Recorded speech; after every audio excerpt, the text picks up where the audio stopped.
Hello, Libra Rising. This is Mandy Ray of Ecstatic Astrology here for your December 2023 forecast. Forgive the delay. I have had a house full of sickness and I'm dealing with something. I don't know what it is, but it's got me all scratchy throated. So it's taken me a minute. But we're going to go ahead and dive into the month for you because the new moon was on December 12th. It was a new moon in Sagittarius. This is a new phase, a new beginning in your third house: communication, learning, siblings, community. It's a kind of an abstract area because, communication, learning, it's all very abstract, right? The community part is a little more material, I suppose, and siblings. But what we also have is decision making in this area, how we kind of go about our daily lives. The sixth house is also daily life, which I'm going to bring that up because the new moon was square Neptune in your sixth house. So the sixth house is work, service, habits, health, and healing. I think the third house is more mental. The sixth house is this is what I have to do physically. It's your body. So the new moon was square to Neptune in that area. So there's a sense that there is a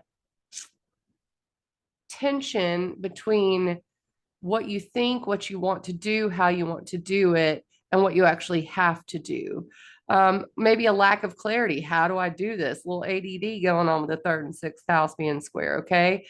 So this may feel a little like that. You can also have situations which it affects your health with the sixth house. I have a Libra rising daughter. She's sick.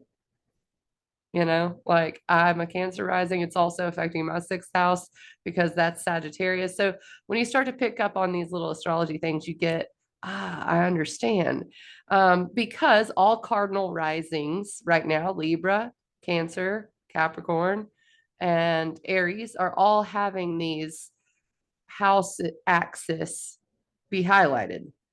Okay, so anytime something's in any of these signs, Sagittarius, Pisces, Gemini, or Virgo, you're going to have this axis highlighted. It's the health and healing and spiritual health axis, and it's also the communication and learning and what you know and what you believe axis. Okay, so these are what's highlighted right now.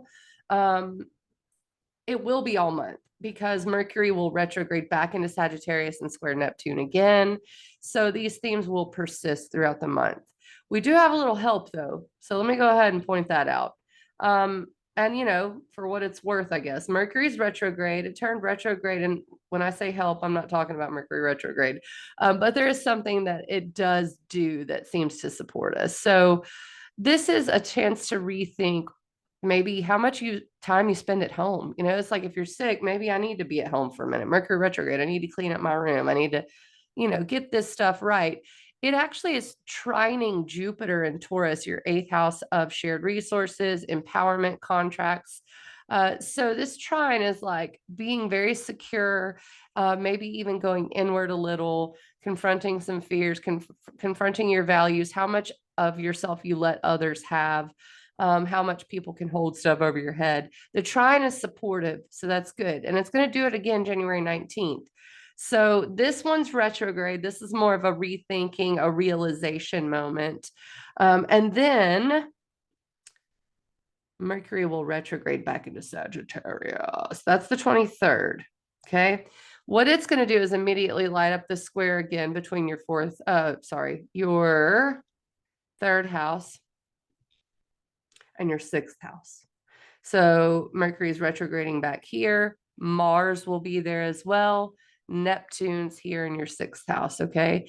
So Mars and Mercury together can be a little frustrating. How do I communicate? How do I get this thing done? How do I learn this? How do I talk about this? Or maybe I just don't want to talk. Maybe I can't talk, right? Or maybe it's a thing with how you organize your daily life, how you take care of your health, and how you learn to do that, because the third house is about thinking, okay? So that really lights up. It starts the 23rd, but it gets bigger and bigger and bigger until the culmination, the exact square and the exact conjunction of Mercury and Mars, square to Neptune, happens the 27th and 28th. Let me back up though, because the 26th is the full moon, and this is a good full moon. So we've got these two things sandwiched together. You get this kind of frustration after this moment of good. And here's the thing about this moment of good. And I'm talking about the full moon in Cancer. It is in your 10th house of career, okay? It is, and the reason I still have your sixth house highlighted is because it's going to be trine to Saturn and Pisces in your sixth house. Trines are supportive. So career, ambition, authority, sixth house, work, service, health, healing, habits. Something good comes in here. So at least we've got, even though we have the square from the third house, we have the trine from the 10th, supportive. And maybe like what you want to get done in your life, and maybe having to really think during the retrograde has about how you approach things has increased your career potential, right? So there's also a sextile to Jupiter in Taurus. This is other people's money. I like that. Sextiles are opportunity, contracts, leveraging a contract during this full moon. And I know it's the day after Christmas. Not many people are thinking business. I always think about this in terms of business. But contracts could be more than business. It could be contracts between friends, how you guys agree to do things together, a gift, right? So all these things seem to be having some cooperation. And then let's not forget that the sun is in your fourth house of home and family. So maybe you get a gift from family, right? It is Christmas. We're getting gifts. It's appropriate. So I think that's really good. It's just the fact that you have the little square, and maybe this is a moment of realization of what to do about whatever's going on in your life. And then what we get is Venus and Sagittarius, okay, the 29th. Sagittarius still third house, communication, learning, community, siblings, how you do things, decision making. It's also the place of sacred places. So it can be spiritual as well. This transit with Venus there is great. That's why I have Lucky Cat. But it does square Saturn immediately. So it may not feel too Lucky Cat on the first when it does that square. But it will after, okay? Because Venus and Jupiter are actually feeding each other. They are in mutual reception. And I like the idea of feeding each other because they're in each other's homes. So you've got two benefics that are doing really well in the eighth house and the third house. And then you just have Saturn here going, hey, we need to get our stuff together if we want to get something done. All right. So I think that's good. And then also Jupiter goes direct on the 30th. That's also eighth house, other people's money, shared resources, empowerment, deep desires. It's spiritual in nature as well. So I do expect this to be a little bit of an introspective period for you. Don't forget there's a little bump in the road on the 1st of January because Venus does square Saturn. But other than that, things get to be a lot better because Mercury goes direct on the 1st and it goes direct in this third house. Okay. And there's just some, I think, some really nice stuff coming up. So yay for that. I will be back for the January 2024 video. And I will catch you guys on the flip side. Don't forget, I'm going to give a whole deep dive workshop into January 2024. Let me know if you're interested. Comments.